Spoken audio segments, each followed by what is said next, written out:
Ibig sabihin may karapatan na sila na agawan ako ng mikropono? Paano yung mga tagahanga ko? Wala na po mangyayari. Wala na din at umalis na si Apo Lakay. Lahat ng pinababalik niyo sa pwesto, nagtatago na.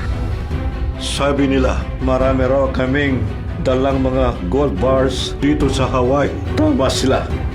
Kayo ang aming ginto. Kayo ang aming gold bar. Mom! Isang grabe na pong nangyayari sa aming mga loyalista dito. Natatakot na po kami para sa aming mga kaligtasan. Ninang, paano niyo nakakaya? Namimiss ko lang ang Pilipinas. Do you have any idea kung anong pinagdaanan ko dito? Kung kailangan kita, kailangan ka ni Mafi. Kung gusto niyo kong umuwi ng Pilipinas, sabihin niyo lang. Marami kami magtatanggol sa inyo at magpuprotekta sa inyo.